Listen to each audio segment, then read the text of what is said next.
A good many people who've had their fill of telephone bills and all other aspects of reality are finding a futuristic way of putting their problems aside for a while.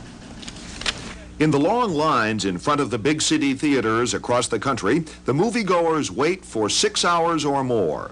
They are waiting to escape. At the box office, they are buying a few hours out of this world.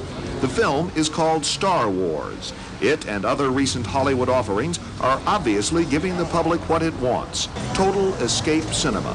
Some fans just can't get enough of it. God, really? I have a friend who's seen it 4 times already.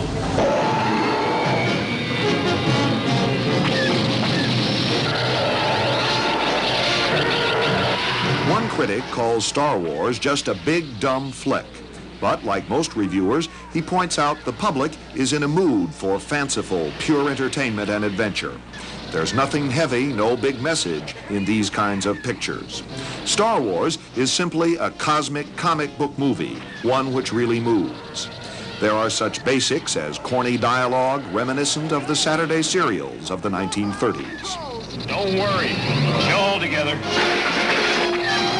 Baby, hold together. And plot basics, like a captured princess in peril and in serious need of rescue. The producer of Star Wars believes he knows why it and other escape movies are now big hits. In times of prosperity, we tend to be more self-critical and self-analytical and can accept it. In times of lesser prosperity, both economic and sociological, we tend to prefer more escapist entertainment and like to see a lot of it, like in the 30s with the big Busby Berkeley musicals. I think maybe we're getting back to wanting to see a little more soft entertainment and have a good time and really enjoy ourselves. Today, moviegoers of all ages seem to want to get involved, cheering the good guys in white and hissing the bad guys, costumed ominously dark. Rocky is another film with the same appeal. Here, there is a real hero, the values relatively simple, and a happy ending. The audience is fulfilled. Rocky was the Academy's Picture of the Year last year, big box office. Star Wars this year is attracting even larger audiences. But whether it's these or other escapist movies, when they emerge from the theaters, the audiences are happy. Just ask. Sure, I love it. That's my favorite kind of entertainment. Why? Look at this. Yeah. I love to escape from that. I mean, we've just had so many kind of burned out on all the social commentary movies we've had. There's no doubt about it, the big movie makers see the trend. Now, I guess what we're going to find is the combination of Rocky and Star Wars. You know, I've got a movie that reminds me of Rocky, Star Wars, Easy Rider, Sound of Music, and all put into one. You know, an attempt to try to chase the winner. Stop that ship! Blast! With Star Wars, 20th Century Fox does indeed have a winner. The old Fox Studios badly needed one. On Wall Street, the company's stock took off almost as fast as the movie Spaceship. And that's certainly enough to accelerate production of more and more totally escapist films. Terry Drinkwater, CBS News, Hollywood. 9 before the hour, the CBS Morning News returns to the present. Are avoided, but backers still have tremendous influence on the system. The president of the Children's Television Workshop, Joan Ganz Cooney.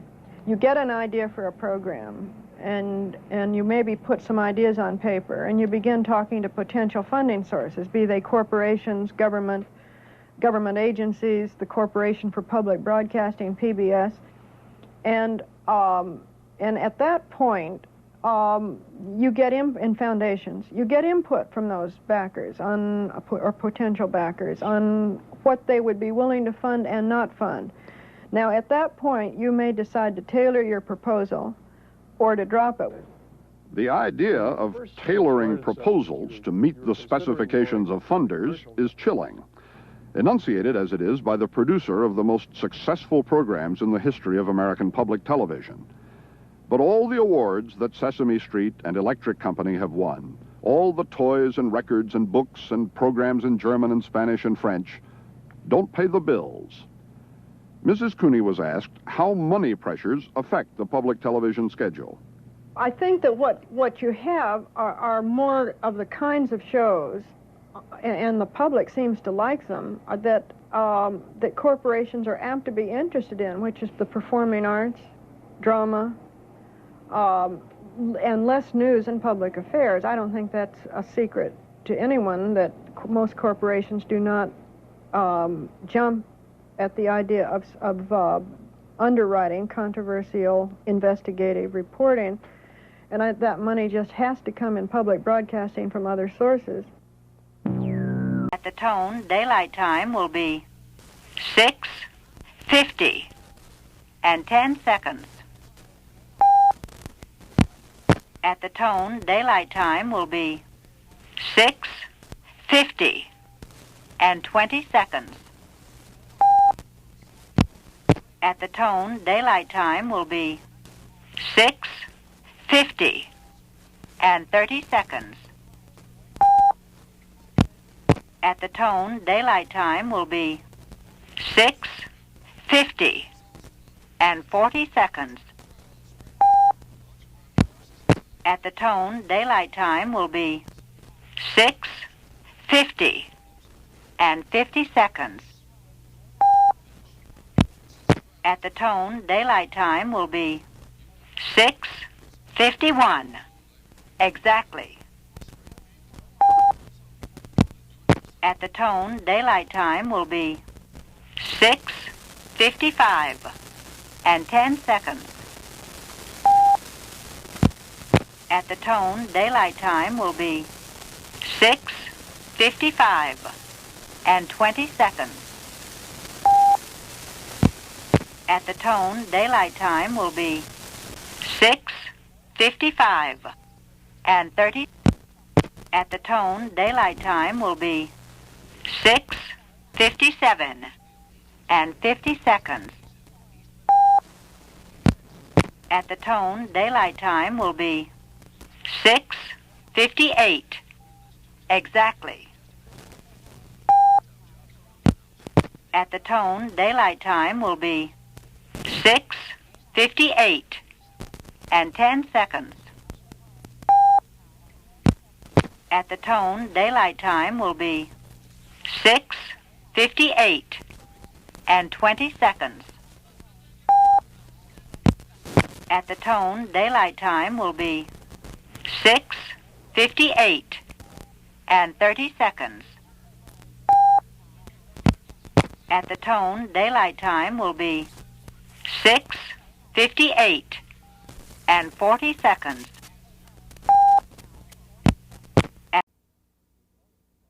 Because of the following special program, The Price is Right will not be presented this morning.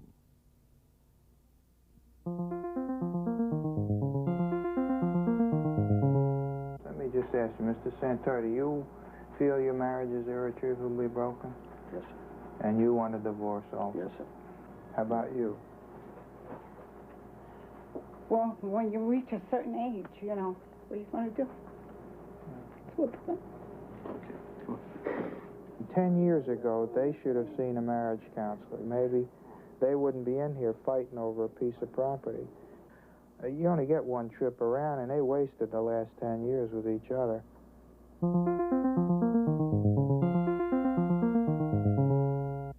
My feeling is that women don't belong inside the locker rooms where the athletes are. That doesn't bother me at all. The only bad part about it is that we have to sit around a little sweaty a little bit longer, but it's fine by me. The thing that people have to remember is I'm not interested in any part of them except their face. I want to get old actively. That's what it is. I don't want to rot away. Someone made the remark, you can either rust out or wear out, and I made up my mind I want to wear out.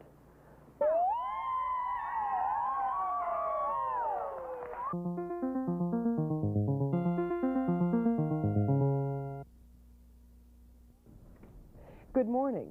It's the first Thursday of the month. I'm Sharron Lovejoy, and in a moment, I'll be back with those stories and more on February Magazine. This portion of February Magazine is sponsored by Woolite Cold Water Wash. Safely soaks fine washables clean in 3 minutes. You'll feel better in the clothes you trust to Woolite.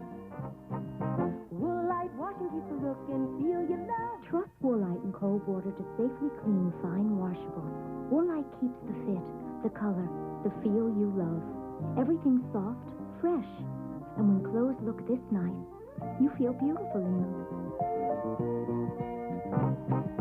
Woolite safely keeps the look and feel you love. Trust Woolite. Hey, Mom, what's for dinner? Chef Boyardee beef ravioli. Boy, oh, Boyardee! Boy, oh, Boyardee. Boy, oh, Boyardee. Boy, oh, Boyardee. Boy, oh, Boyardee. Chef Boyardee beef ravioli. Tender macaroni pie stuffed with a beefy filling and topped with a rich tomato sauce. Still less than 30 cents a serving. Chef Boyardee beef ravioli. Boy, oh, Boyardee. Oh, boy. If you occasionally overdo it, you may get an overdoer's backache. A nagging ache in the lumbar triangle, a muscle spasm of the deltoids, a painful soreness in the teres major. If so, you should know about Doan's pills. New Doan's contains a medically proven pain-killing ingredient that's stronger and starts to work faster than ever before. Doan's. It takes the ache out of backache. Doan's. You know, last week I ate a few of those, drank a few of those, wrote a few of these, and a few hours later, indigestion. Pepto-Bismol. Relief. Last Sunday, Mom filled my plate 3 times, gave me 2 desserts, and I got indigestion. Pepto-Bismol. Relief. Pepto-Bismol coats, soothes, relieves.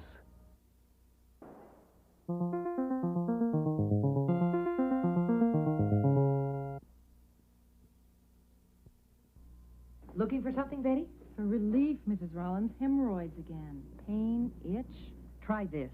Preparation H? Many folks tell me it temporarily relieves occasional pain and itch of hemorrhoidal tissues. Fast. Really works? Folks swear by it. Even helps shrink swelling due to inflammation. I'll try it. Feeling better today? Thanks to you and Preparation H. Preparation H relieves pain and itch, helps shrink swelling.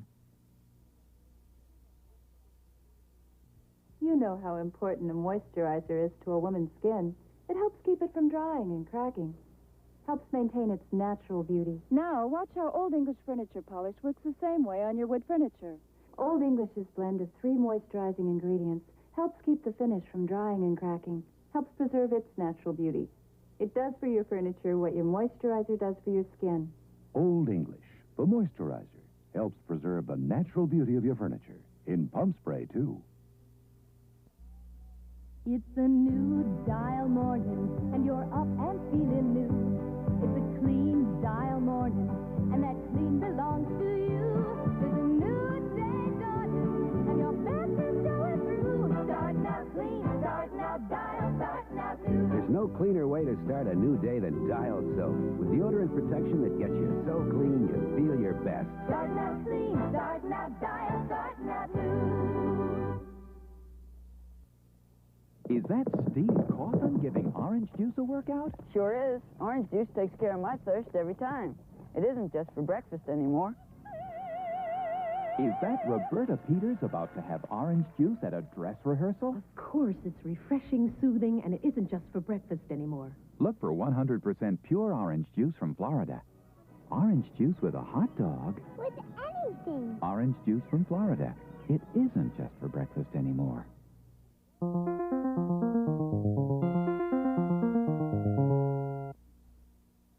This is new Moist and Chunky, a dog food so delicious that one try and he may never go back to dry. See for yourself. They're right about Moist and Chunky. One bite and Harold may never go back to dry. Moist and Chunky is so delicious because it puts a great meaty taste in moist chunks that are convenient and have complete nutrition. Clarence, I know you love Moist and Chunky. Now, you sure you won't go back to dry? Moist and Chunky from Purina Dog Chow Dog Food. One try and he may never go back to dry. See for yourself. Now, a word about this year's Meow Mix Meow Off from last year's winner, Tiger, the cat with the winning meow. Go get him, Tiger! Tiger? Unfortunately, Tiger has a case of stage fright. But your cat can win a The speaking role in a Meow Mix commercial, plus $15,000 and a trip to Hollywood. Look for sweepstakes details on bags and boxes in stores and magazines. Bring down the curtain. She forgot her line. Am I lucky? I have a normal, healthy American family. There they are. When we have a health problem, like occasional constipation, we like to do something about it. We take something gentle, X-Lax. We know it's safe. We take it just the way it says to. We learned years ago that X-Lax works gently. So when we need it, we take X-Lax. Don't you? Dependable X-Lax, the laxative medicine. What does it mean when a diaper gives off an ammonia smell? Good question. When you smell ammonia, it's a signal. These expectant parents are learning that ammonia smell signals wetness. Wetness that can cause diaper irritation. What to do? Use Baby Magic Lotion before diapering. Its special cationic emollients help protect by screening out wetness. When you smell ammonia, it's telling you something. Help protect baby with Baby Magic Lotion. Now, doesn't that feel better? February magazine will continue. Mr. Horn. He was ordered to capture Geronimo, but more than a legend, he was a man. My father was a soldier. My brother was a soldier. And I've had enough of sudden death. David Carradine, Karen Black, and Richard Widmark star in Mr. Horn, more than just another Western. Thursday at 8, 7 Central and Mountain. Tonight on CBS. Fruit cocktail is too big an idea to cut into little pieces. That's why there's Libby's Chunky Mixed Fruits. Fresh, juicy pieces of fruit cut big and firm and chunky. So you can taste each piece of fruit one big piece at a time. Libby's Chunky Mixed Fruits. And now chunky pears and chunky peaches. Cut bigger to taste better. From 3 of the best names in the business. The makers of Robitussin cough medicine don't think you should let just our television commercial recommend your cough medicine. The fact is, there are different kinds of coughs. That's why there are 4 different kinds of Robitussin cough medicine. When you have a cough due to colds or flu, be sure you get the right kind of medicine for your kind of cough. The makers of Robitussin ask you to ask your doctor or pharmacist.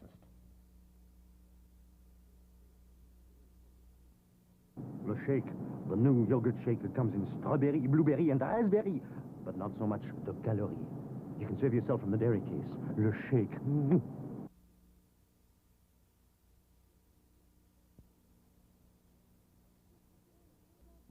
Starting out the day just right.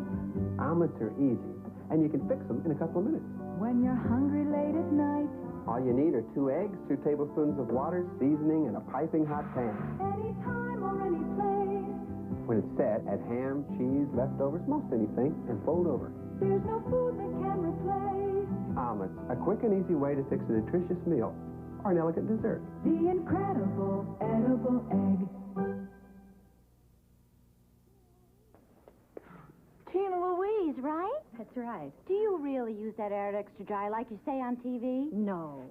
Tina, now I use new improved Arid Extra Dry. New? Improved? You mean they made Arid better? Much. This new improved aluminum chlorohydrate formula not only helps stop embarrassing wetness, sprays on drier, too. That is drier. That's the improvement.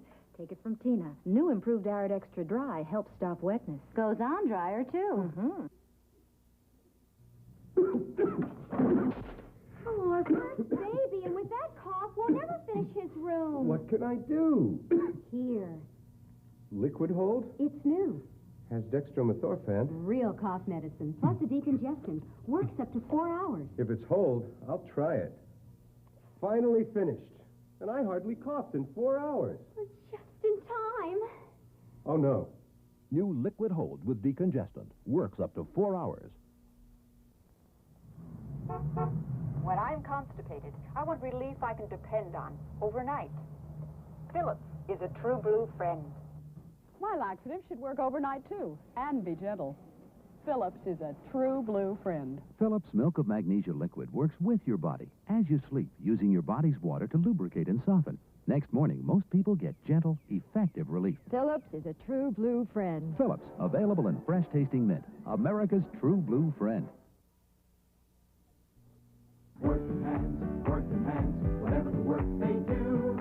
Now the working lotion is working harder for you. New Vaseline. Hey, look, it's new. Intensive care. And richer, too. Is working harder for you. Richer than ever, faster absorbing, and what a job it does on rough, dry hands. New Vaseline.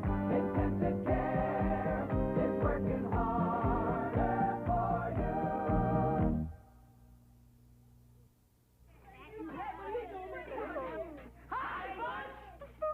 Guys, who put you in there? Your mom! You'd be comfortable. She knows our super band waistband snaps back, wash after wash. We've got comfortable leg openings, too. Yeah, high quality and low price is our game. Hi, Coach. Relax, Simmons. My mommy puts them in my bag, too. Boys' cotton briefs for back to school. Only $1.07. Crunchy and chewy.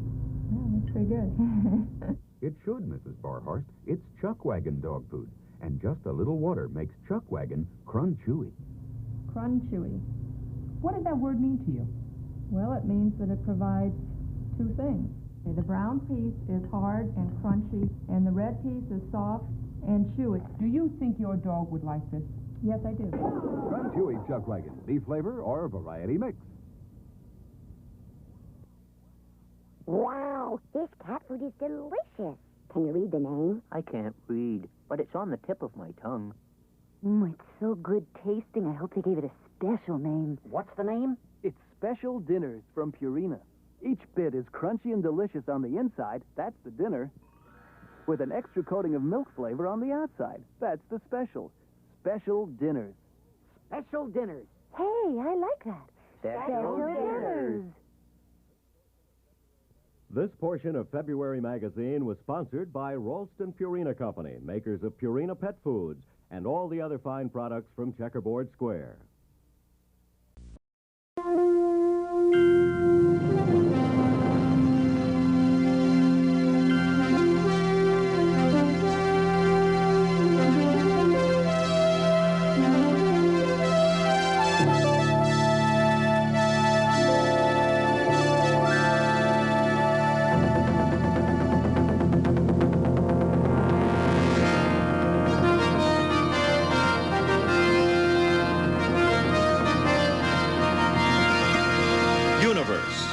With Walter Kronkite. Tonight, the ups and downs of a motion sickness cure. A chorus of SEALs and a scientist who listens.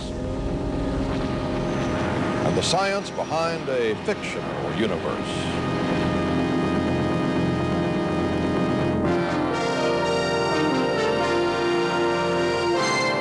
If you have seen this season's big space opera, The Empire Strikes Back, then you've seen this intergalactic dreadnought.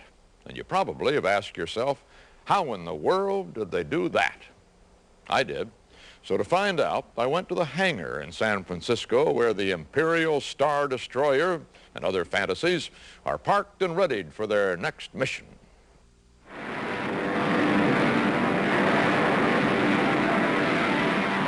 That's the way it was. In case you haven't been to the movies lately, the future is not what it used to be. There's new science behind the science fiction film, and modern motion picture technology can take us places we have never been before. On the movie screens where the Buck Rogers rocket used to spit sparks, now the Starship Enterprise heads for deep space. And Buck's trusty disintegrator pistol can't hold a candle to the sidearms in use on the edge of the black hole. And then there's Star Wars. On the definitive variety list of top movies, it stands 9 places higher than Gone with the Wind. People around the world paid $400 million to see it. Sales of Star Wars-inspired books, records, toys, and the like could eventually make it a billion-dollar picture. It is simply the most popular, most profitable motion picture ever made. And now it has a sequel. The Empire Strikes Back has been playing to capacity audiences since it opened in May. It has turned a 2-foot-high green creature named Yoda into a cult hero and is breaking the box office record set by Star Wars 3 years ago. Both films are made by a 36-year-old Californian named George Lucas. He took us on a tour of his facilities in Northern California to show us some of the technology behind a modern space opera. Well, this is the stop-motion animation department, and they're making tauntauns run across the snow.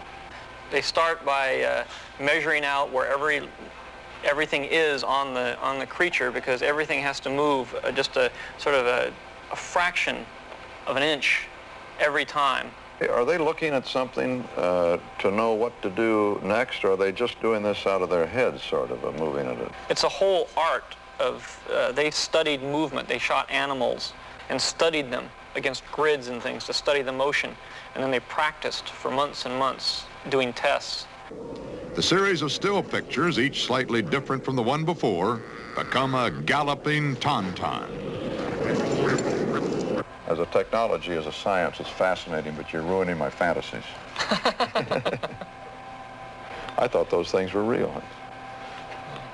And this is our model storage room where we keep all the models after we finish shooting them. And as you can see, we have... It may be the world's most expensive toy chest. There are spaceships just inches across, others as large as coffee tables. The most complicated models took 4 or 5 people several months to build. Lucas estimates that some of them are worth as much as $50,000. We have a scene where the Millennium Falcon flies along the edge of this ship.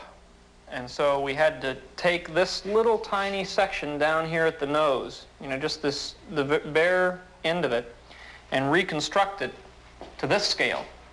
And this scale is the same scale as this. So the ship flies along, you know, like that. Well, not quite like that. Before the Millennium Falcon could badger Darth Vader again, special cameras had to be built. The script had to be turned into storyboards with every shot planned out. Props for a whole new world had to be designed and constructed. Settings for those props had to be painted. Explosions, ray gun flares, and laser swords had to be positioned by hand in each frame. And all the elements had to be combined in a colossal multiple exposure. What are you doing right here? Well, this is where it all comes together. This is sort of the halfway point between when we shoot the film and when it's all put together in one piece. Here we have a reel of elements. As I say, we shoot each individual element. Then they come here to the editorial department and they sync up all the elements. They put them on top of each other and make marks about where they're supposed to start, when they're supposed to stop. Then they send that over to the optical department, and the optical department then puts it together on one piece of film. Actually, go back and we'll look at that. Okay. A painted star field, asteroids on wires, bigger asteroids, a spaceship on a stick. Movements carefully controlled to make the viewer feel like he's moving too. The heart of this entire kind of filmmaking is the duplication of movements. The true star of the new wave of science fiction films is a robot camera. It may not be as attractive, or as clever, or as talkative as its screen counterparts, but it allows movie makers to do things they could never do before. A ship soaring through space actually is the camera moving around a static model. Electric motors move the camera up, down, and from side to side in a sequence preset on a panel off stage. Once the robot is programmed, it can repeat a complex series of movements with inhuman accuracy, time after time. Much of the development work on the system was done by John Dykstra, now head of his own special effects house in Los Angeles. His latest project was the movie version of Star Trek. Can I have the camera, please? This camera system, which we've developed over a period of 3 or 4 years, is capable of performing the kinds of functions that used to take people laborious hours by hand to produce.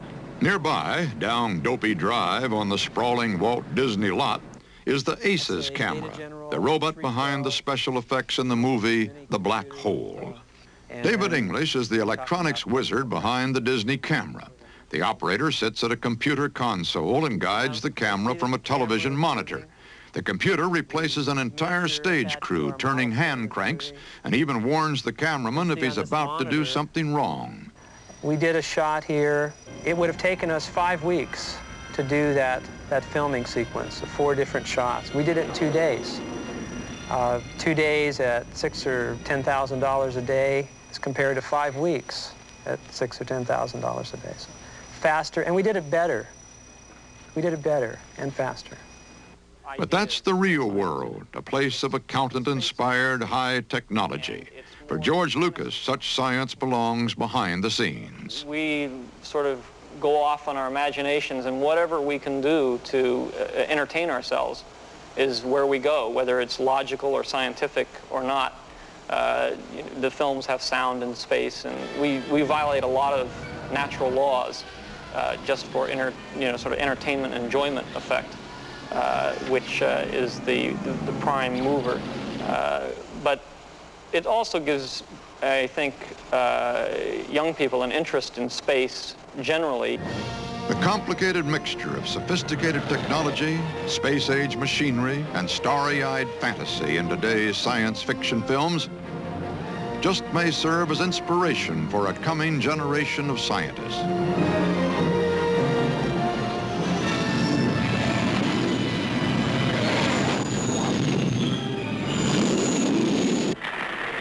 After all, some of today's astronauts, astronomers, and anchormen once found Buck Rogers pretty wonderful.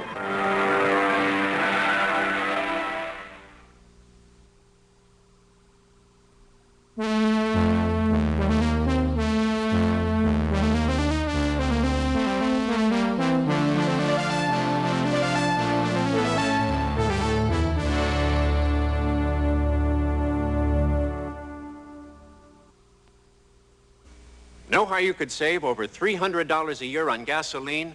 Watch. If you're an average driver, keeping your tires properly inflated could save up to $30 a year. Driving 55 instead of 70 could save $28 a year. Joining a 3-person carpool could save about $270 a year on gas alone. Learn more ways to save in the More Miles for Your Money book, free from Shell. Come to Shell for answers.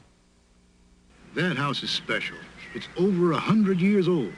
So I thought I'd paint it with the same thing they put on Thomas Edison's house. But I got Olympic Overcoat instead. It beats Sears Weather Beater. Tests show that 94 out of 100 homeowners said Overcoat samples looked better longer than Sears. I think a house like that deserves a paint like this. Olympic Overcoat, the paint that beat the Weather Beater.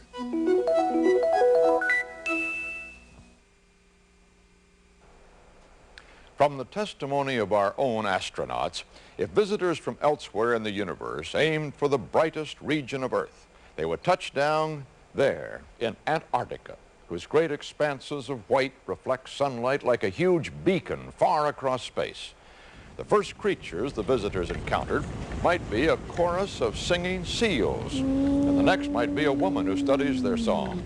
Charles Crawford went all the way to Antarctica for this story. An unloved, empty land. There is no anthem for Antarctica.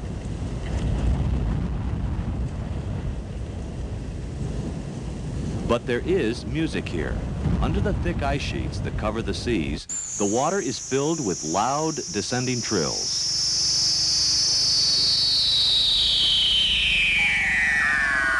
Those sounds are made by seals underwater.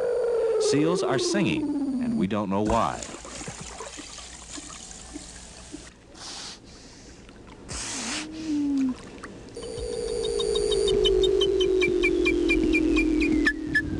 Roll over. Yep. Are you a male? No, that's a female. Dr. Jeanette Thomas, a 28-year-old University of Minnesota biologist, is part of the team studying the Weddell seals. One of the advantages is, as you can see, you can walk right up to these seals and measure them, tag them, do all sorts of experiments with them. The seals return every year to territories they have staked out, along the natural tide cracks in the ice sheet. And every year is a census year for the seals of Hutton Cliffs. We're trying to, first of all, estimate how many seals there are. And in order to do that, you have to know how often they reproduce, how long they live, and what type of movements they have. So to do that, we have a tagging census program where we go out and put colored cattle ear tags on the rear flippers of seals with a number on them. Is that painful when you put those tags in the seals? Well, I wouldn't say it isn't painful, but I don't think it causes them any significant problems. Try explaining that to a seal.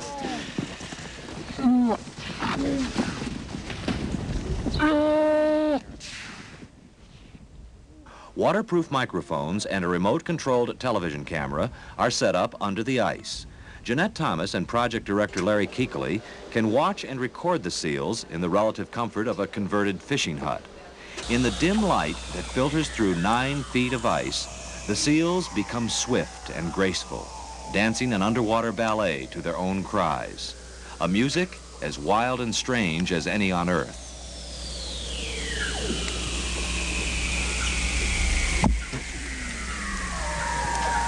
What are you trying to find out there? What have you learned? Well, we found out that they have about 35 different underwater vocalizations. And we're trying to answer a whole set of questions. Why do they have so many vocalizations? What do they mean? A big question has always been, do these seals echolocate? And a lot... Meaning what? Something like sonar? Sonar capabilities for detecting objects or for orienting in the environment. And several people have suggested that they do have echolocation, although there's really no direct evidence for that. What the Minnesota team needed to find was evidence that Weddell seals, like dolphins and whales, send out sound pulses and listen for echoes to judge size, shape, and distance. What we have done then is to drop this large moss-and-eye fish, which is a food source for the Weddell seal, into the water and to determine whether or not whether or not the seal would echolocate on this fish, since this is a food source for him. We hope that somehow or other, if they are echolocating, that we can stimulate it and demonstrate it. Larry Keekley, Jeanette Thomas, and their team began work in October in what passes for spring in Antarctica. For the 3 months they were there, the sun never set, and they took advantage of the continuous daylight to work 18-hour days. In late December, they left the ice and returned via New Zealand and Hawaii to the University of Minnesota, just in time for, you guessed it, cold weather. Miles of audio and videotape were correlated, and the strange seal trills were frozen as patterns on the screen of a spectrum analyzer.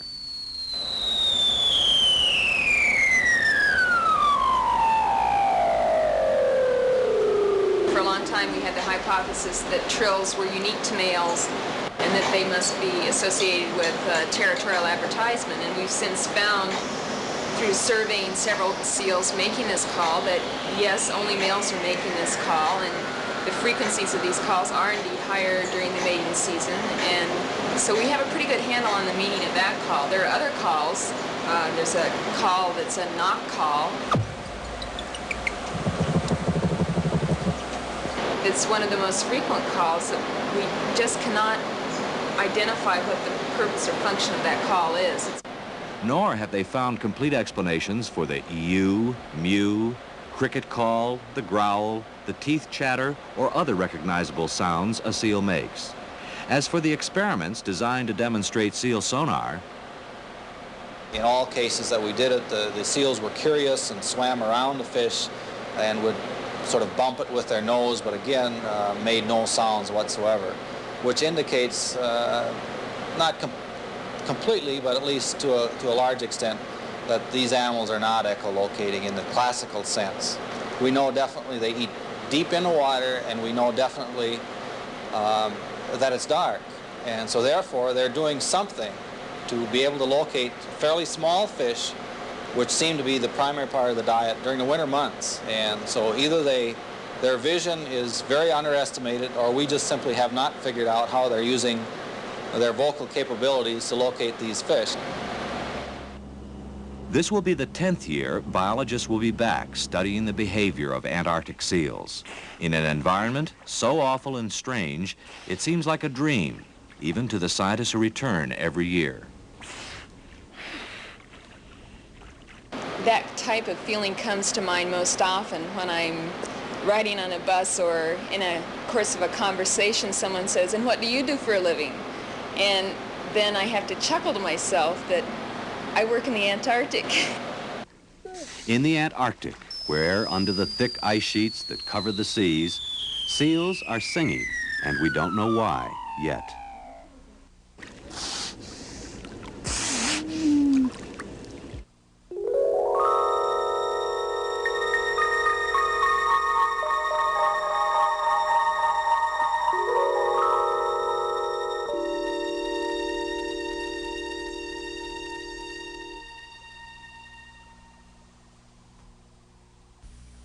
Challenge. To take your telephone into the 21st century. Is this really gonna work, Dad? Uh-huh. The key is electronic switching. What's it do? Right now, electronic switching helps phones do more things for people. And when I'm growing up? It'll carry most any kind of communication.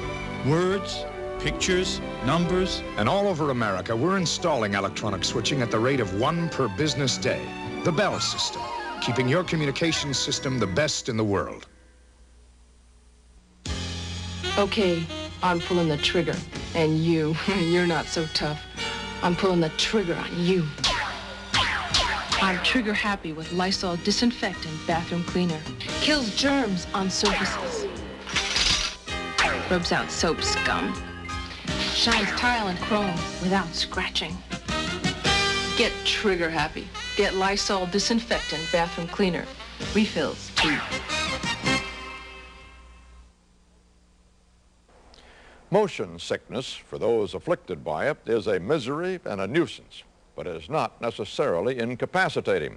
Lord Nelson, the famous British sailor, destroyed the French fleet in spite of chronic seasickness. And there's a persistent story that Lawrence of Arabia got camel sick.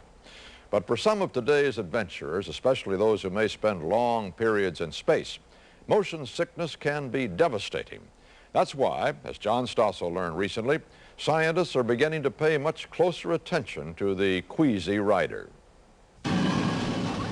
1 in every 2 families, according to one survey, has someone who gets motion sick. For most of us, it means little more than mild discomfort. But for a fighter pilot or an astronaut, it's much more serious. Half of Skylab's astronauts got motion sick. And that's why the military and NASA are spending millions on research. And so we went to them to find out more about this confusing problem. Tom Jacobson wants to fly for the Navy, but on his first training flight, he got so motion sick, he passed out. So either you make it in this program and learn here not to be motion sick, or you're out. Right. I either get desensitized to motion here, or I go back to doing something else for the Navy. Desensitized. That means bobbing his head in this chair until the motion no longer makes him nauseous. Of course, why should just bobbing his head make him nauseous? Because this is no ordinary room, as I learn when I try to walk across it, or throw a ball in it. All this becomes clear when you look at it from the outside. It's the Navy's rotating room in Pensacola, Florida. The Navy and NASA are using all kinds of machines to make people sick, in hopes of learning why some motions are more likely to make you nauseous than others, and why some people are more immune than others. They've learned that it has something to do with our inner ear. There's liquid inside these canals which sloshes around as we move. The moving liquid bends tiny hairs in the canals, and that tells your brain which way you're moving. Fine, this helps you keep your balance. The problem begins when the brain starts receiving too many signals, or signals that conflict. For example, in this chair, my inner ear tells my brain I'm spinning, but my eye says I'm not. Hence the signals conflict, and I quickly get sick. The reason for that, okay, all right, we'll stop. Sensory conflict, they call it. NASA psychologist Kathleen Surrey. And it goes into that area of the brain which correlates all these things, and it says, ugh, this doesn't fit anymore. You know, there's something wrong here. And that results in the feeling of nausea and motion sickness. This sensory conflict theory explains how you can get sick in a movie, or even if you get very close to your TV set and watch this. Your eyes say you're moving. Your inner ear says you're not. Likewise, on a boat, people get sick more often below decks. Your eyes tell you everything seems steady. Your ear says you're moving. Reading in a car causes sensory conflict too. Your eyes don't see the motion your ear feels. Why do car passengers get motion sick when the driver almost never does? Probably because as driver of the car, I'm in control of the motion. For example, if I slam on the brakes, I know what to expect. It's more of a surprise to the passenger's brain. This may be why athletes don't get motion sick. They're in control of their motion. They've also built up to it gradually. Here at Ames Research Center near San Francisco, NASA psychologist Pat Cowings is training people to reduce motion sickness symptoms simply by wanting to. It's called biofeedback. When we first bring a subject into the laboratory for training, the very first thing we do is make him sick. As the subject begins to get sick, Dr. Cowings records heart rate, sweating, and blood flow to note what motion sickness does to her body.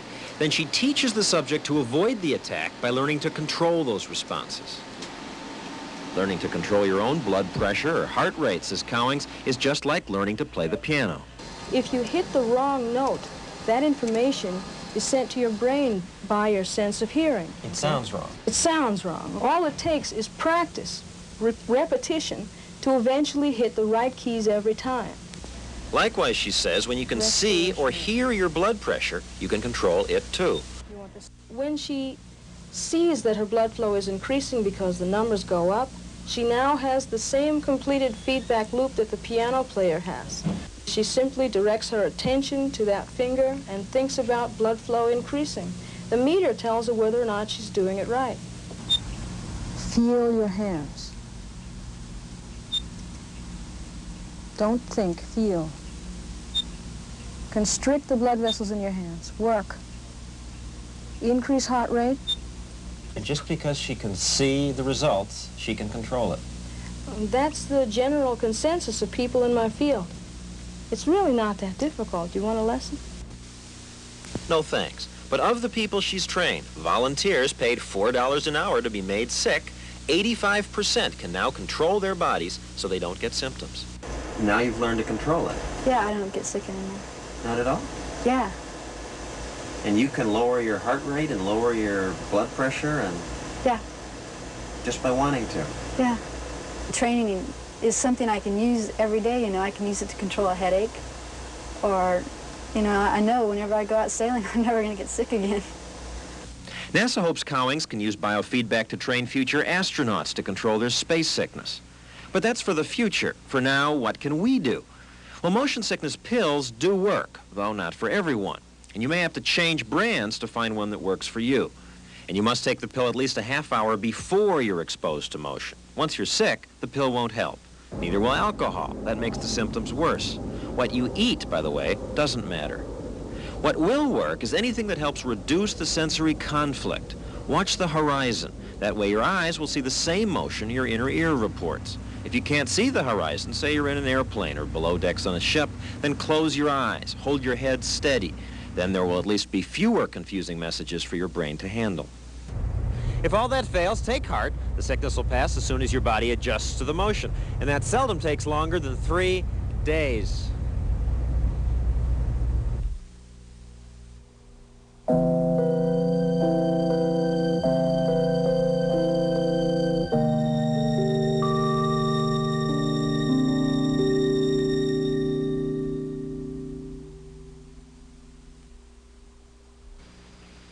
Gene Stouter, manager, Silicon Integrated Microcircuits. This is who we are and what we do at General Motors. GM is making great strides in the application of automotive electronics. The reason for that is the microprocessor-centered computer. It really opens the possibilities for all kinds of engine advances. The microprocessor will actually be adjusting the pulse of the fuel. It's going to make the engine run with very low emissions. The people in the plant are very highly skilled and totally devoted to what they're doing. It's exciting, and there's a feeling of being on the frontier. It's a fantastic challenge. Billions of semiconductors that all have to come together and be assembled into a reliable product. The 80s have been termed the second industrial revolution. General Motors is right in the center of that. General Motors, people building transportation to serve people. Well, that's Universe for this week. Next Saturday, among other stories, a wonder drug with falling expectations, and the latest thing in arcs. These programs are part of an experiment in sharing some interesting, sometimes surprising things we've found in the world of science and technology. And we invite you to join our search. If you'd like to learn more about one of these stories on your own, we'll be glad to send you a list of sources. And if there are areas you would like explored on the air, let us know. This is your Universe. Good night.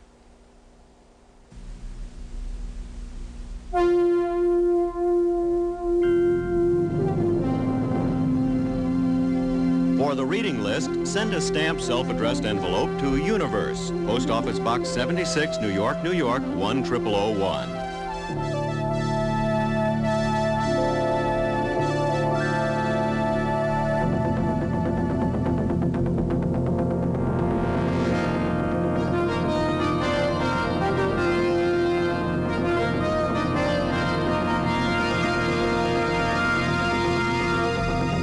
Wednesday, one tragic act set their lives on a collision course that shocked the nation.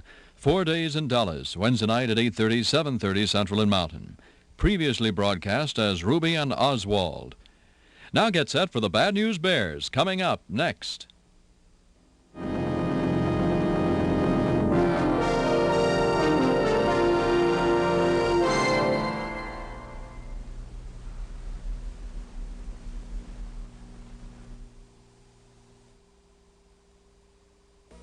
We Americans have seen the light, and we're putting it out.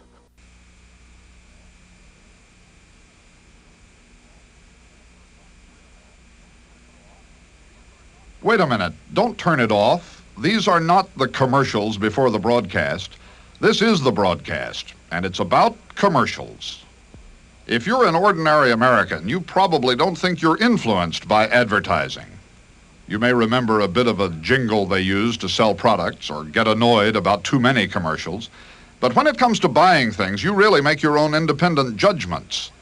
Or do you? $23 billion a year is spent on advertising. Advertisers wouldn't be spending that if you and your children weren't buying. You may think advertising is simply the clever inspiration of the ad man, but there's a sophisticated industry behind these messages. Virtually every one of the commercials flashing by is the result of someone examining the mind of America, examining successfully and selling successfully. We've spent a long time looking at a lot of television advertising. Perhaps you think you're not influenced by it. Our premise is that you may be, in ways you may never have imagined. That's what this broadcast is about. I can't believe I ate that whole thing. You ate it, Ralph. CBS reports, You and the Commercial, with CBS News correspondent Charles Kuralt. The television commercial is the answer to the salesman's dream, the ability to demonstrate the product to millions of customers at once. With television, the salesman moved into the living room and made himself at home in virtually all our homes. Today, it's the commercial that has fixed attention on advertising. Advertisers say that for all its cost and complexity, the commercial is the cheapest, fastest, and most dramatic way to reach the most people. That is why tonight our primary concern is not with the newspaper or magazine or radio ad, but with the commercial seen on network television, our common experience. Advertising is an industry that in America has become an institution. Philharmonic Hall in New York City. It is the night of the 13th annual Clio Awards, a gold-plated cousin of the Oscar and the Emmy. It's awarded the best commercials on television. In America, in the age of television, this is a cultural event, one that Hollywood would understand. There's no business like our business. There's no business we know. Nothing more. This night is a celebration of the wit, style, and artistry of advertising. But the fact is, advertising, for all the elegance of Philharmonic Hall, is one of the hardest games in America. We won't trade with anyone that you can name, 'cause pushing products is our game. Sunset Boulevard in Hollywood. This is Preview House, run by Audience Studies Incorporated. At this time, we would like to get your reaction to a very brief series of TV commercials. It, too, is a theater and a laboratory where the public is analyzed every night of the week. These people are the raw data of a new science, sometimes called psychographics, the science of salesmanship. The electronic impulses from them go out to a computer. And from the computer, we get a series of charts. Later on this evening, after the program's over, we'll sit down to the charts and we can tell the parts of the shows you liked, as well as the parts you didn't like, too. Most common stomach upsets are really caused by a combination of excess acid and gas. Advertising research is a combination of psychology, sociology, and statistics. It is the work of modern alchemists to transform metal and soap and soft drinks into the gold of sales. The payoff is in the movement of the needle, the response of the audience to the commercial. Now, wouldn't you rather take Digel? For best toys and games. The payoff in Philharmonic Hall is a Clio for the most successful movies ever made. Movies that are seen by a larger audience than ever saw Gone with the Wind, that in cash return are often bigger box office than The Godfather. For best confections and snacks, Howard Rosenman, accepting for Benton and Bowles, New York. For best pharmaceutical. Its very success as art and as science has focused attention on advertising and has made the workings of a private business into a growing public issue. Try if you like it. So I tried it. Thought I was gonna die. Took 2 Alka-Seltzer. For a headache and acid indigestion. For best soft drinks, and this winning commercial receives 2 Clios. This is not a tale of just 2 cities. For across America, wherever there's a television set or radio, a magazine or newspaper, a billboard, the art and science of advertising meet.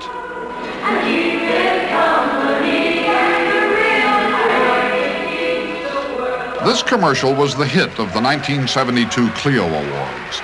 But the real story is backstage, behind the scenes of a $23 billion industry that is as much a part of our lives as it is our folklore.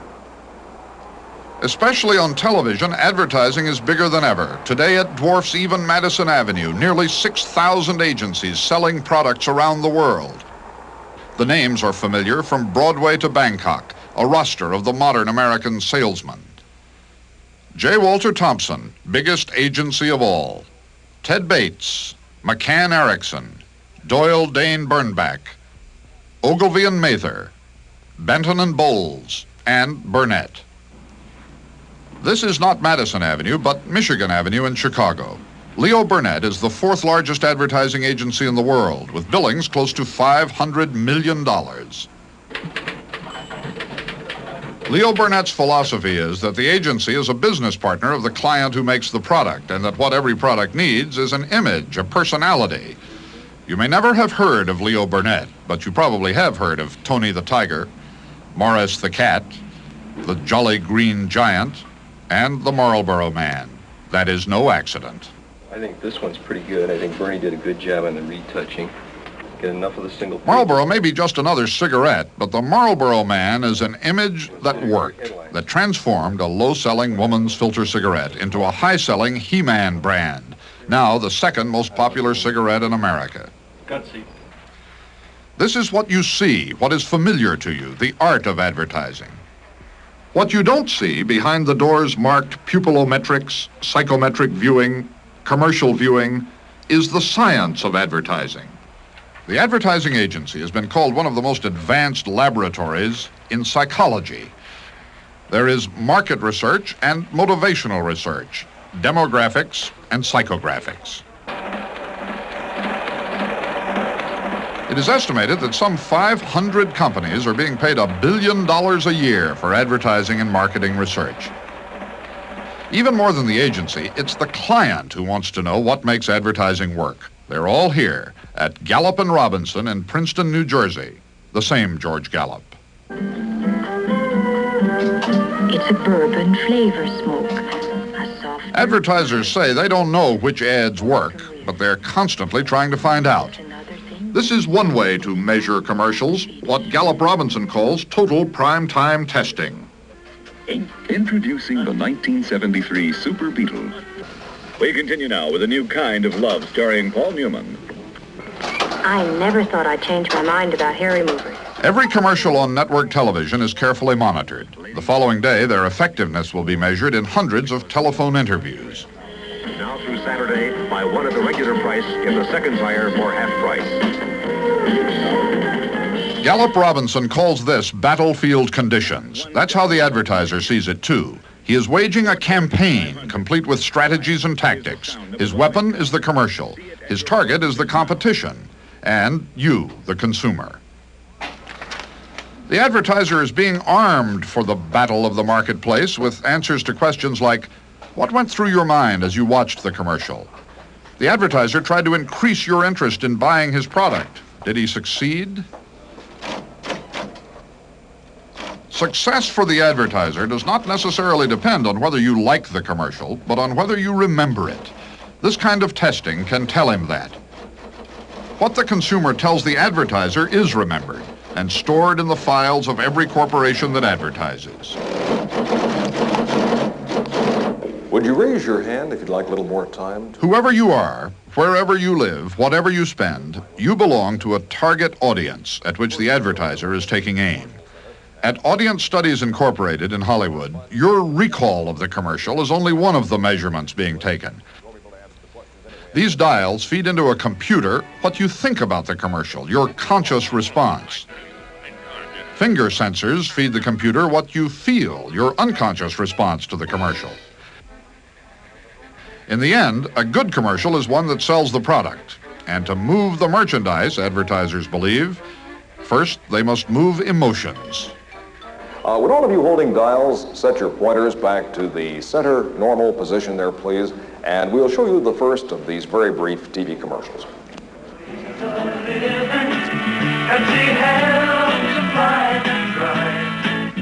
got a lot to give to those who like to live, 'cause Pepsi helps them come alive. It's the Pepsi generation. The questionnaires, the dials, the sensors, they are three parts of the consumer portrait being charted here. What was the name of the product? Pepsi. Okay, Pepsi. The fourth is the discussion or focus group, now as widespread in advertising research as the telephone call. Ms. Six? I like the music. Okay, we'll get back to that. Ms. Three, what was your first thought? Like the children and the animals. You know, everyone likes children and aw, ooh. Right. Did they say anything in that music? Pepsi generation is what you can remember most of. I believe it said Pepsi helps you come alive or something to that effect, you know. All that other than... It is possible that in no other way are Americans so carefully studied than as consumers, no matter what their age. These children are ages 9, 10, and 11. They too are in a focus group paid for by advertisers. An estimated $400 million a year is spent on advertising to children. The client observes from behind a one-way mirror. He could be a toy, candy, or cereal manufacturer. On this day, it's the Stride Right Shoe Company of Boston. Behind the mirror is a tape machine recording everything said by child, client, or Gene Riley, head of this research firm specializing in children, one of many across the country. This business that we have here is all about collecting information. And we do this in a variety of ways. Sometimes we sit and talk with people like you, and sometimes we ask if we can talk to you in your homes, and sometimes we even do it by telephone. It is estimated that the average child sees 25,000 commercials a year, 220 minutes of commercials each week. He spends more time before a television set than before his school teacher.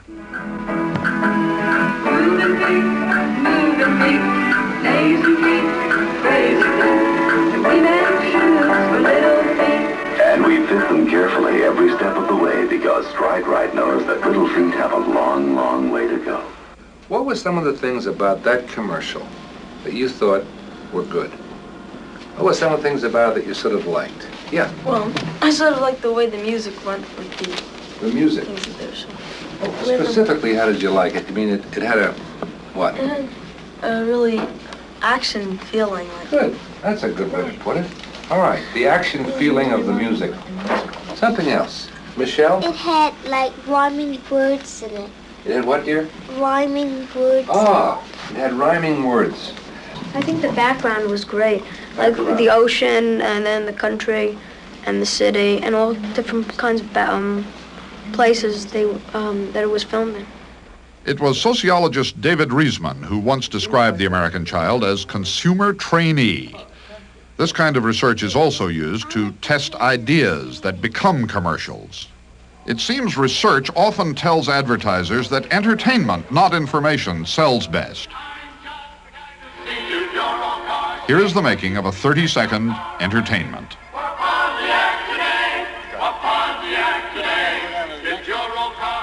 In this New York studio, 2 versions of a commercial are being filmed with all the preparation and skill of a Hollywood production.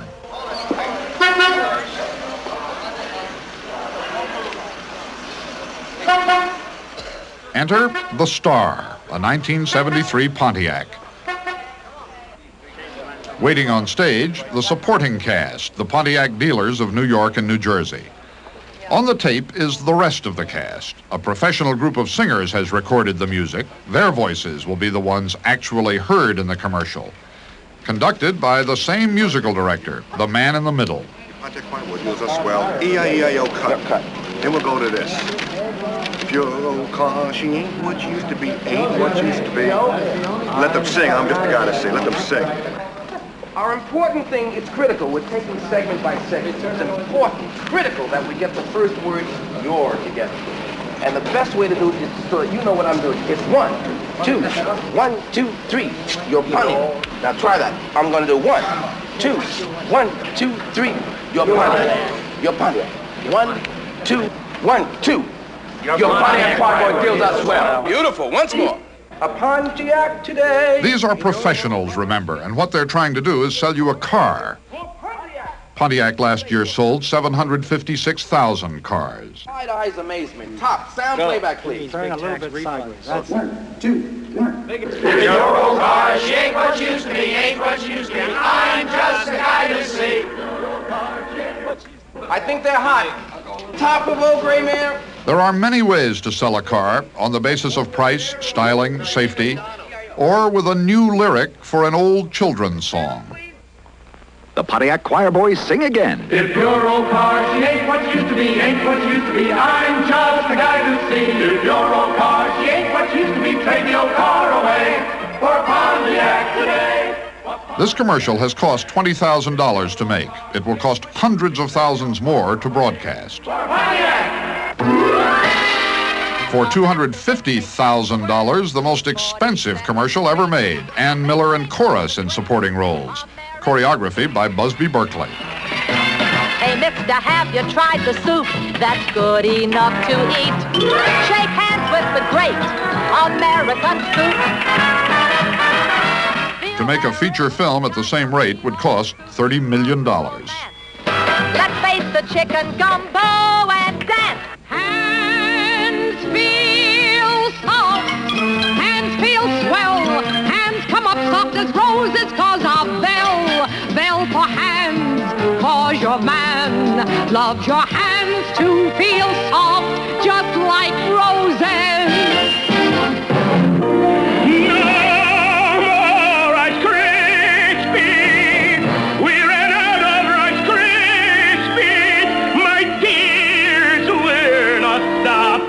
Until I hear snap, crackle, pop.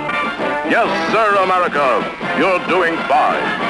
Soon we'll have a carton in every refrigerator. Whatever his reputation in satire and expose, the ad man is no mere huckster. He uses every tool he can find, every dollar he can get, to sell a 25-cent can of soup.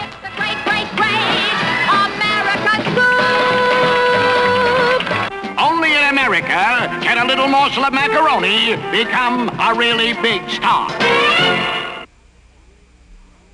CBS reports. You and the Commercial continues with Charles Kuralt.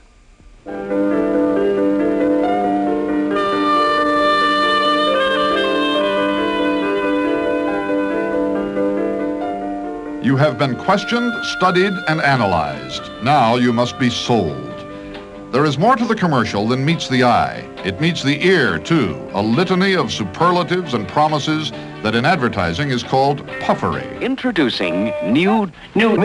Perfect, great, pure, comfortable, effective, Soft, permanent, recommended, cleaner, dazzling, new, safe, faster, new, first, new, fresh, younger, lighter, better, brighter, prettier, richer, juicier, heartier, exciting, better, extra special, clean, brightest, spotless, new, the new, best luxury, a revolutionary, all new, high power, special formula, exclusive formula, really works, really different, unusually good, sparkling clean, Best for 1,001 cleaning jobs. And if that's not the absolute truth, we invite any or all of our competitors to sue us. That kind of challenge has been taken up in recent years, not by competitors, but by the Federal Trade Commission, the government agency whose job is to regulate advertising. Advertisers spend millions to analyze their ads. At the FTC, television and print ads are also analyzed by government monitors, 2 of them. The Commission's budget for regulating advertising is slightly more than $5 million, the same amount spent in 1 year to advertise Cheerios. For years, the FTC has been the target of consumer complaints that it wasn't doing enough. Now, business is complaining it's doing too much. One reason is a new program requiring companies to prove their claims. In 10 product categories, including automobiles, soaps and detergents, cough and cold remedies, the FTC has asked for documentation. These 4,000 pages contain some of the results. An FTC staff report has found almost 2/3 of the data either inadequate to support the claims or too technical for anyone but an expert to understand. With thousands of claims competing for the consumer's attention, there are bound to be excesses. There have been. Who is the man behind the sandpaper mask? Colgate-Palmolive kicked off an ad campaign for Rapid Shave in 1959. The Federal Trade Commission and ultimately the Supreme Court blew the whistle. The sandpaper used in the demonstration was not sandpaper, but sand, spread over a sheet of plexiglass. Rapid Shave's super moisturizing power, we put it right from the can onto this tough, dry sandpaper. It was apply, soak, and off in a stroke. Rapid Shave outshave them all. Use Rapid Shave in the morning. Just watch this billboard through this ordinary... This demonstration for an automobile window was simpler. Distortion here, none here, because the window is rolled down. This ad campaign by Libby Owens Ford Glass and General Motors was finally stopped in 1963, 5 years after it was first broadcast. You're always tired, always tired. I wish I knew why. It could be iron-poor, tired blood. For years, Geritol gave Americans this answer for tiredness. But the FTC ruled that Geritol was not a remedy for tiredness and might only help a tiny percentage of Americans. The J.B. Williams Company and its ad agency are appealing an $812,000 fine for violating FTC orders to stop deceptive advertising. Honey, you're like a new woman. Geritol really works. For tired blood, take Geritol and feel stronger fast. There is something in this ad for Campbell's soup you don't see, the marbles at the bottom of the bowl. They were placed there to push the soup's ingredients to the top of the bowl. Campbell's and its agency, BBD&O, agreed to change the ads in 1970. Genuine fiery, Hot Wheels, amazing, blazing, genuine fiery. This is deceptive, said the FTC. It was charged that the camera, sound, and editing techniques falsely represented the size, speed, and sound of these toy cars made by the Mattel and Topper companies. There are now rules against making toy commercials this way. This new Indy 500. No tricks, no gimmicks, no batteries, no recharging. That's how fast they are. All the power is in... The Federal Trade Commission has demonstrated concern not just with truth in advertising, but with the impact of advertising, especially on children. An ad, says the FTC, may be literally true, but still be misleading or unfair to the consumer. And, says the FTC, the differences between many products are often only in the way they're advertised. Both government and business agree that these issues may be settled by the case of Wonder Bread. The Commission's allegations there are that all fortified breads, and Wonder Bread is a fortified bread, are approximately the same as a result of government standards, and therefore that these uniqueness claims on the part of the product, that this product is especially nutritious, are deceptive. When this interview was filmed, Robert Pitofsky was director of the FTC's Bureau of Consumer Protection. He was interviewed by producer Irv Drasnin.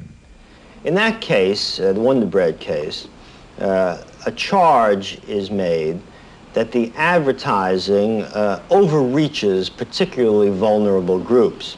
And there the staff will try to make out a case that children concerned about their eventual growth and health and athletic prowess are particularly vulnerable to a claim that one product as opposed to another will allow them to achieve good growth or athletic skills. Wonder helps build strong bodies 12 ways. Carefully enriched with foods for body and mind, Wonder Bread tastes so good, and it is so good for growing child, for active adult. Each slice of Wonder Bread supplies protein for muscle, minerals for strong bones and teeth, carbohydrates for energy, vitamins for nerves.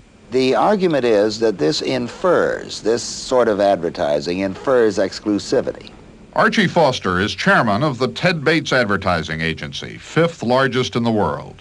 The Bates Agency, which has a long history of cases examined by the FTC, is the agency for Wonder Bread. You see, in the Wonder Bread case, and incidentally, I shouldn't really be talking about this because it's on appeal, but I think I'm free to comment in the broadest sense about it. If it is seen to be possibly misleading to state the bald truth about your product, then the consequences to advertising are very large. One remedy for what the Commission considers to be misleading advertising is corrective advertising. What do you mean by corrective advertising? That's the notion that a company must go back to consumers in the same media it used previously and rectify, set the record straight with respect to possible deceptions. Was it fair to you and useful to the consumer for the government to require you to run corrective advertising for Ocean Spray, cranberry juice, and profile bread? That was a rather special case. We used a word in the Ocean Spray cranberry juice cocktail. I believe the word was food energy. Cranberry juice cocktail is more than a new taste at breakfast. Cranberry juice is good for you. Has even more food energy than orange or tomato juice. Ocean Spray's the start of something big. The Federal Trade Commission thought that this could be misconstrued, misunderstood by the consuming public to mean vitamins and minerals and all that sort of thing. Actually, the government-approved definition of food energy is calories, which is what we meant. If you wondered what some of our earlier advertising meant when we said Ocean Spray cranberry juice cocktail has more food energy than orange juice or tomato juice, let us make it clear. We didn't mean vitamins or minerals. Food energy means calories, nothing more. Food energy is important at breakfast, since many of us may not get enough calories or food energy to get off to a good start. Ocean Spray cranberry juice cocktail helps because it contains more food energy than most other breakfast drinks. Ocean Spray. And the corrective advertising says what we intended to say and what we did say, namely that food energy is calories. So it's an example of, to a degree, changing the rules. And under those circumstances, I don't think corrective advertising is fair. There was nothing wrong with that commercial until the rules were changed. But you'd never, I mean, no copywriter would ever write, this product gives you more calories than any other. Food energy was a euphemism, right? Well, I'm not sufficiently current with that commercial to, could have. I don't believe it would have damaged the commercial. Are you influenced yourself by commercials on television? I'm sure I am, yes. I see a new deodorant and I try it. Yes, I'm a sucker for good advertising. with a good promise that I'll be happier. If a well-known showman said we are all suckers. Is that your constituency? Are you talking to suckers? We're all interested in what we can do with our discretionary income. We're spending it for something. Now we should be interested in new options, other ways of getting the satisfactions that we want from the various products. That's what we buy. We don't buy the product. We buy the satisfaction that the product will give us. And that's essentially what advertising should portray. The FTC is also interested in a kind of advertising you probably have never seen, the counter-commercial. Mr. Potofsky, in what product categories does the Commission feel it is appropriate to have counter-commercials or counter-advertising? Well, principally those product categories in which the advertising message leaves something important out. For example, automobiles are frequently sold on the basis of quick getaway and size and that sort of thing, but rarely is anything said about death on the highways, safety hazards, that sort of thing. And the Commission's notion was that some amount of time, could be 5 minutes a week, be put aside by the networks during which responsible consumer groups could come in and discuss these other sides of controversial questions. The 1969 Chevrolet, the 1969 Camaro, the 1969 Nova. Counter-commercials like this one never have been seen on network television. The networks say they are not fair because they are proposed for TV only, not newspapers or magazines, and that the issues raised by counter-commercials are better handled by network news broadcasts. Besides auto safety, other subjects for counter ads have included headache remedies and nutrition. If you have one of these Chevrolets, it could cost you your life. They were built with potentially faulty engine mounts. If one breaks, it could jam the accelerator wide open and knock out your power brakes at the same time. Several thousand accidents have been reported and some deaths have been alleged.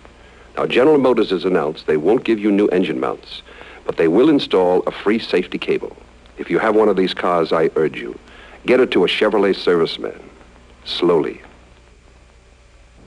The FTC has supported the idea of counter-advertising. How do advertisers feel about that? We feel very, very disturbed about that.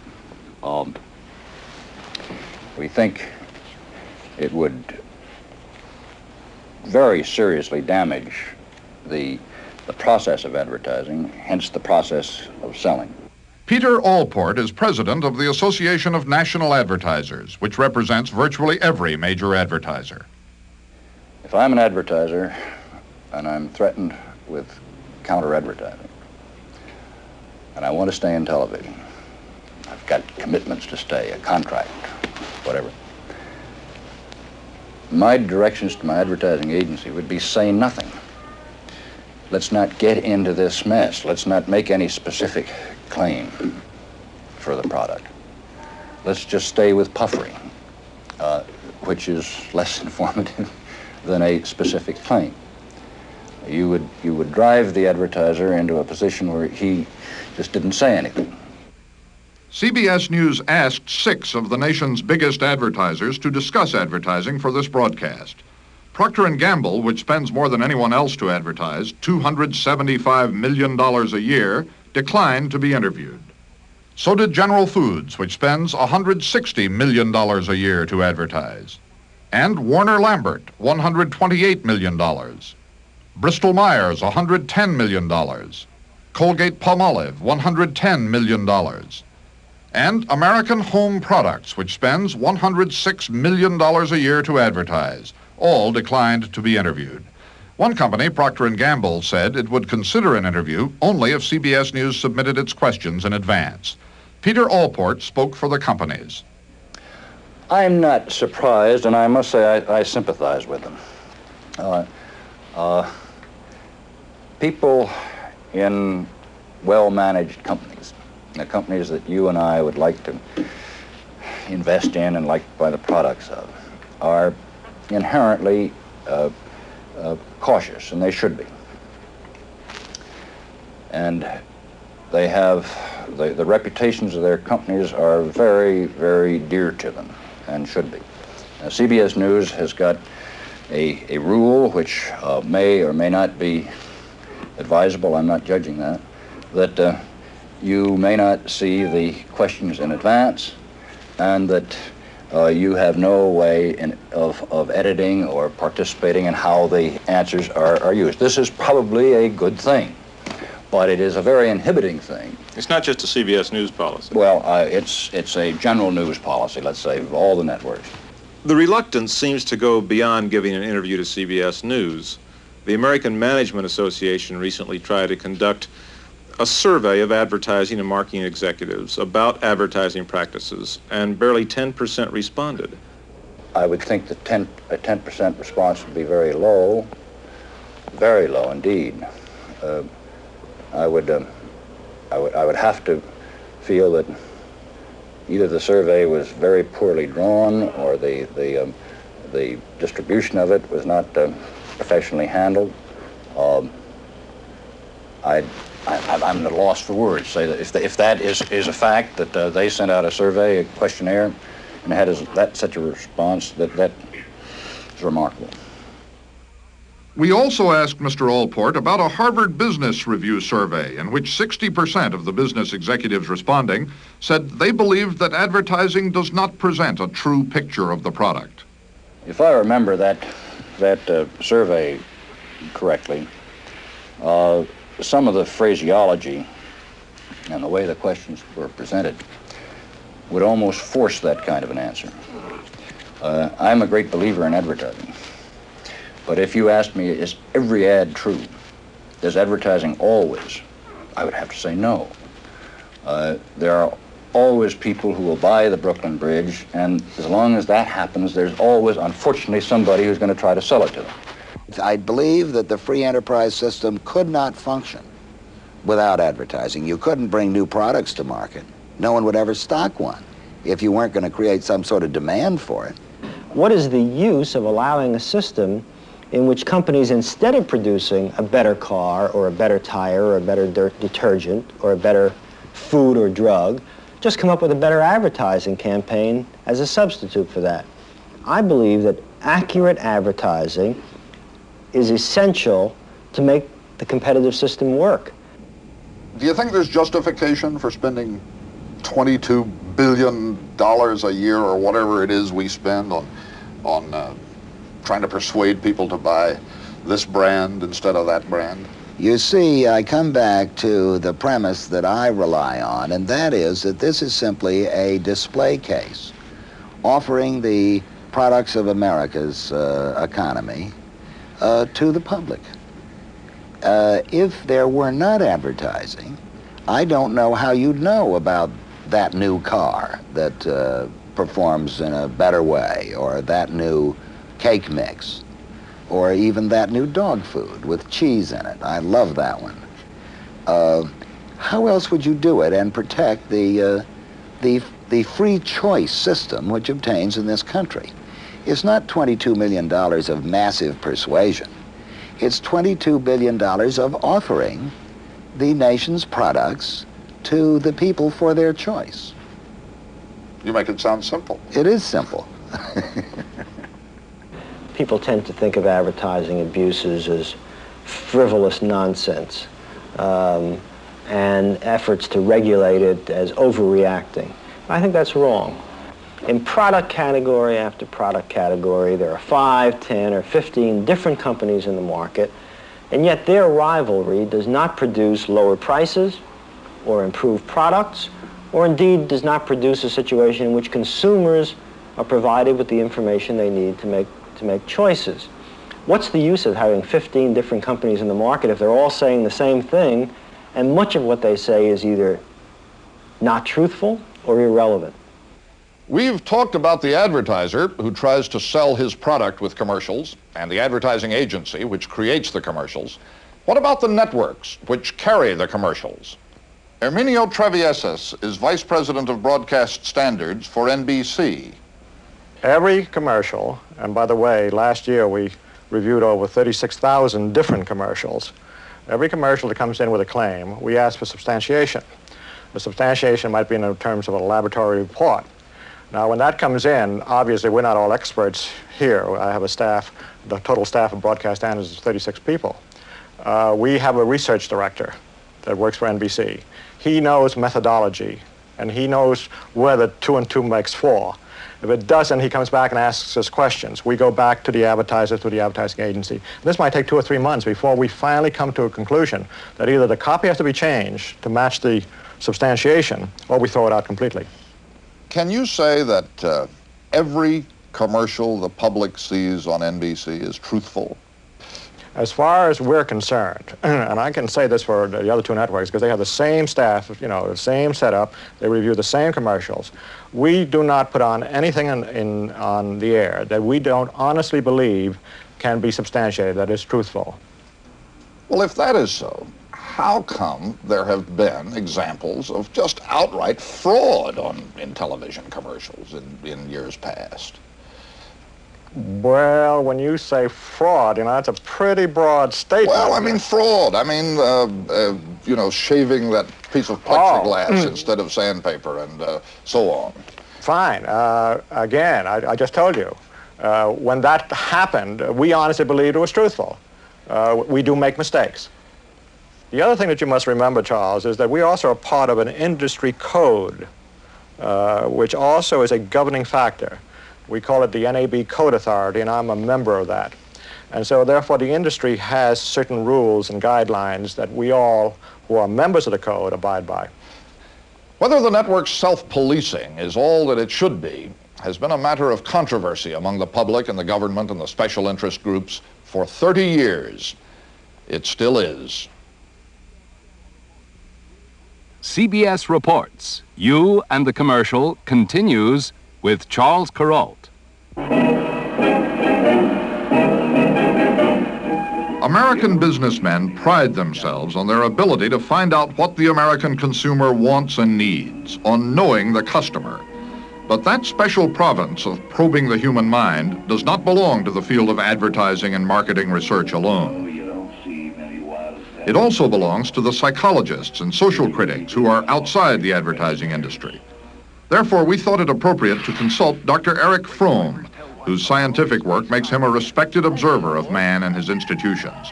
Dr. Fromm agreed to look at a variety of television commercials, old and new, with producer Drasnin, and to talk about them. Dr. Fromm, how would you analyze some of the commercials you've just seen? Well, of course, in the first place, fear. This is very apparent in all the deodorants ads, fear of body odor and all that. But in a more subtle way, the general fear of not being loved, and then to be able, by some product, to be loved. You are in competition with every girl in the world. And you can win if you just watch it a little. But the subtle fear pervading most people, and the ads speculate on that, and show in more or less drastic ways, here are the things which will make you loved. Hey, look at that girl, and me without any mouthwash. Here, use my Ultra Bright. My mother-in-law is a real fiend for perked coffee. And that night, I was giving her coffee that came from a jar. I mean, wouldn't you be worried? If she kissed you once, will she kiss you again? You can be certain with certs. All that is a sop to these unconscious fears. The second thing which struck me was the concept of the miracle drug. Some miracle will happen. Hey, where have you been all my life? Well, I've lived next door to you for 16 years. Boy, you sure look different. Do I? To help keep her teenage complexion looking lovely, she uses Safeguard. That is to say, the general theme is love is dependent on a gadget. And this is a very potent theme in our whole modern life. The expectation that not human power, human effort, not being, but gadgets create the good life, and that there is really no limit to what a gadget can do. The product promises us the fountain of youth, eternal youth. There's a great deal of narcissism in this involved, the self-image of the beautiful person, good-looking, strong, attractive, who never changes, who lived in a kind of sacred land in which this image of the beautiful, successful, energetic young man is never touched. The pretension must be that he never changes. The Federal Trade Commission describes the purpose of advertising as providing the consumer with enough information to make a rational decision in the marketplace. Do you think advertising does that? On the contrary, I would say our ads, by and large, tend to misinform the reader and not to make him think rationally, but irrationally. You might speak of side effects, as one speaks in a medicine, of dangerous side effects which advertisings have, and maybe the side effects are just as powerful as whatever the good effect of advertising is supposed to be.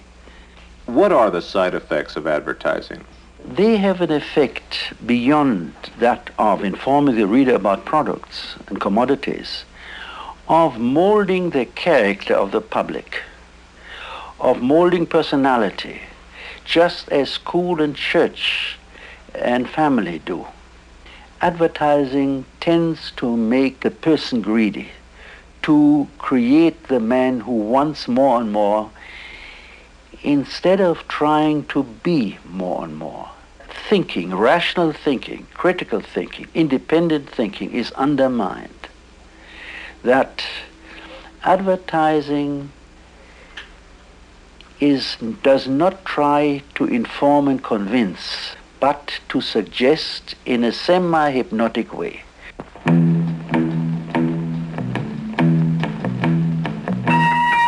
Cool fireworks. You feel cool fireworks every time you wash your face with Maxima skin cream. Announcing the time-release antiperspirant. New Dial antiperspirant. There's a tremendous difference between convincing and suggesting. Convincing is a matter of showing good rational argument. Suggesting is demagogic. Suggesting tries to break down first the rationality and critical sense of the person, and then to force him to accept any nonsense which I'm saying, or which the advertiser says to him, or which the politician says to him. This is done by the fact that either simply that he is told, buy this, or take another ad which is in the newspapers, not in these commercials here, fly me. I'm Rachel. Fly me to Florida. You'll love my Sun King service. It's warm, it's friendly. Fly me. I'm Cynthia. Fly me to Miami, then on to London. I've got great connections in Europe. How would you analyze that commercial where the girl says, fly me? Well, by a slight change of letters. I think that is its meaning. And that is not even so unconscious. And one doesn't even need a specialist in symbolic language for that. But it is just an attempt to shift the argument completely from the value of an airline to a sexual illusion. Since there is very little love in our society, sex plays a tremendous role. Hold it! You cut off one lock of his hair, and I'll melt your scissors. Ooh, I love it long, just as long as you spray on groom and clean. When a man is all man, a woman becomes all woman. Redwood by Aquavelva is all man. Now, here comes a very important question. One may ask, do people really believe what the ad says? Well, it seems to me the answer is yes and no. They know that these claims of the drugs and of the food and of the pills and of the various cigarettes are all nonsense. But at the same time, they would like to wish, they would like to hope that there might be something to it. And so they have an experience which is not clearly that of differentiating between reality and fantasy, but reality and fantasy become mixed up. Folks say something's happened to him. Mustang happened to Henry. Who could believe this limp, lackluster body could be turned into shining super brunette? Or brunettes only could. Just pour 1 can of Bounty Complete Cooking Sauce on cut-up parts of chicken and simmer. You'll be a beautiful cook in practically no time at all.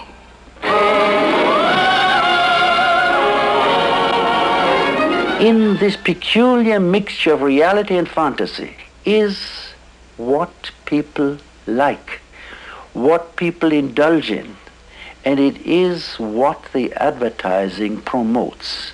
People lose their sense of reality.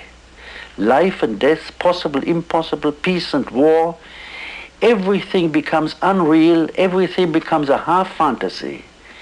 And at that point, man ceases to respond to reality. He is ready to believe everything or nothing. And in fact, I think that is largely the case with people today. Is advertising a reflection of all this, or is it at least partly responsible for it? I think it is both. It would be foolish to accuse the advertising people for poisoning the mind of the American public. They do what they have to do under the given rules and mechanisms of our mode of production and consumption. With our mode of consumption and production especially, big corporations, the taste of the public must be manipulated. It must be made foreseeable. Otherwise, the big mammoth enterprise couldn't exist, and advertising is one of the means to do this. I suppose that an advertiser or an advertising man would say that you're taking advertising too seriously, that people don't take it that seriously. He may be right in that, but he's only speaking of the conscious, of his intention and of the conscious attitude of people.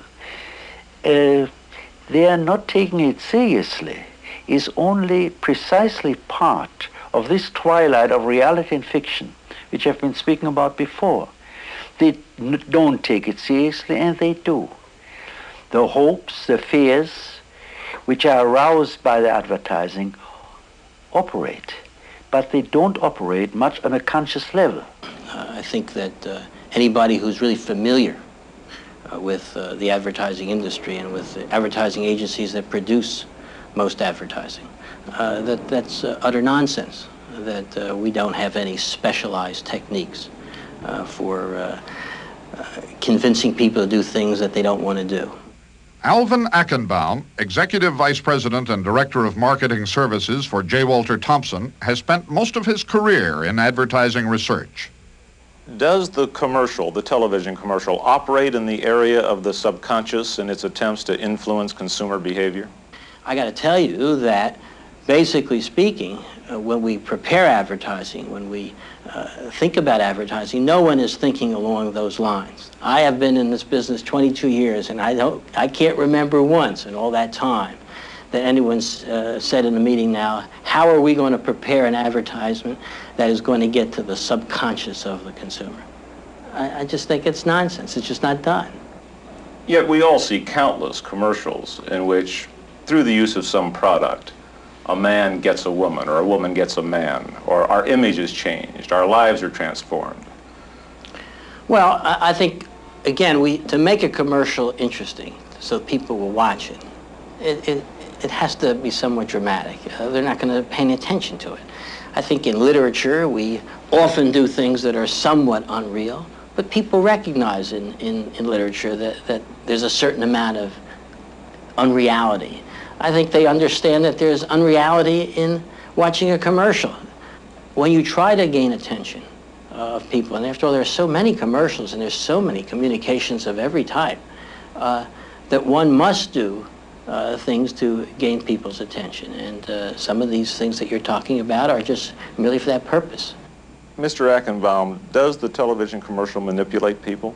I think that what people are doing in commercials are in some open way trying to convince people to do something by giving them what they believe is relevant information for making that decision. Now, each advertiser doesn't give all the relevant information. He gives what he believes is relevant.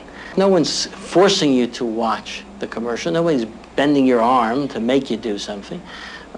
So in that sense, it's not manipulative. I think it's persuasive. It tries to be influential.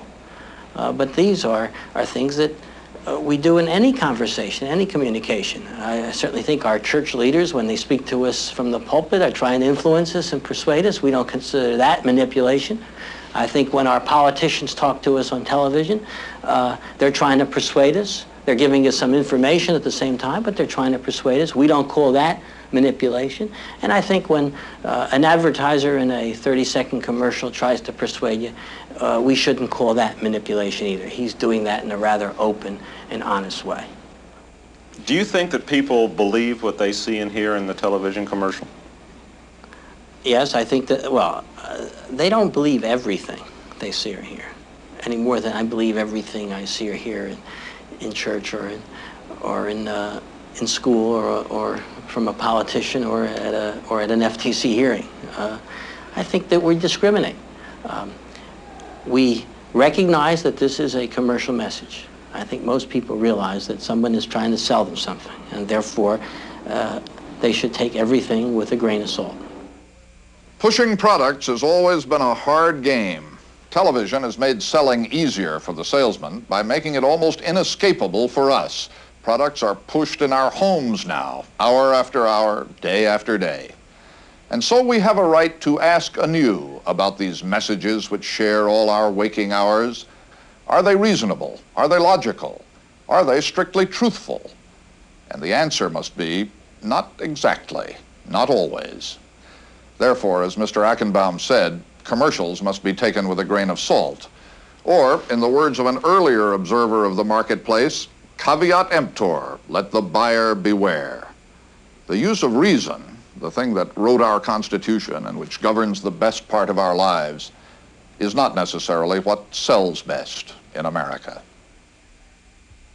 Use Ajax, the foaming cleanser. Mr. Clean will clean your whole house and everything that's in it. Mr. Clean, Mr. Clean, Mr. Clean. Does she or doesn't she?